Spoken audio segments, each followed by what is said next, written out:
Drugs కేసులో ఆరోపణలు రుజువు కాకుండా ఫిల్మ్ ఛాంబర్ క్షమాపణ చెప్పాల్సిన అవసరం ఎందుకొచ్చిందని ప్రశ్నించారు రామ్ గోపాల్ వర్మ. కేసు దర్యాప్తు పూర్తి కాకుండానే క్షమాపణ చెబుతూ ముఖ్యమంత్రికి లేఖ రాసిన వాళ్లు సిగ్గుపడాలన్నారు ఆర్జీవీ. వర్మ లేఖపై టాలీవుడ్ లో చర్చ జరుగుతోంది.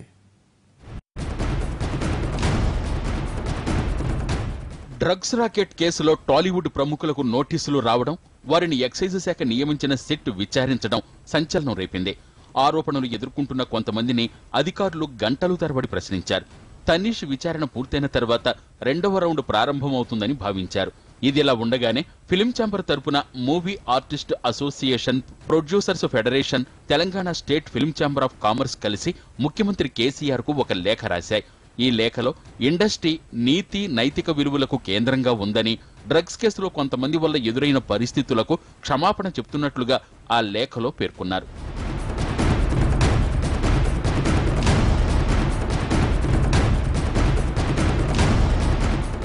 ఫిల్మ్ ఛాంబర్ క్షమాపణ చెబుతూ లేఖ రాయడంపై వర్మ ఆగ్రహం వ్యక్తం చేస్తూ బహిరంగ లేఖ రాశారు. డ్రగ్స్ కేసుపై విచారణ జరుగుతూ ఉండగానే ఫిల్మ్ ఛాంబర్ క్షమాపణలు చెప్పడం ఏంటని ప్రశ్నించారు.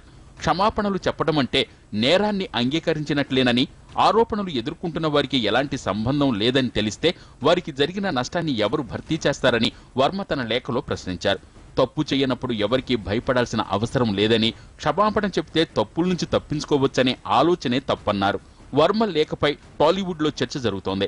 రామ్ గోపాల్ వర్మ లేవనెత్తిన అంశాల్లో వాస్తవాలు ఉన్నాయని, ఇండస్ట్రీలో కొంతమంది అతిగా స్పందించి ముఖ్యమంత్రి కేసీఆర్ కు క్షమాపణలు చెప్తూ లేఖ రాయటం తప్పంటున్నారు. విచారణలో అన్ని విధాలుగా సహకరిస్తామని ప్రకటించిన ప్రముఖులు విచారణ పూర్తి కాకుండానే సీఎంకు లేఖ రాయటం ఏంటని ప్రశ్నిస్తున్నారు.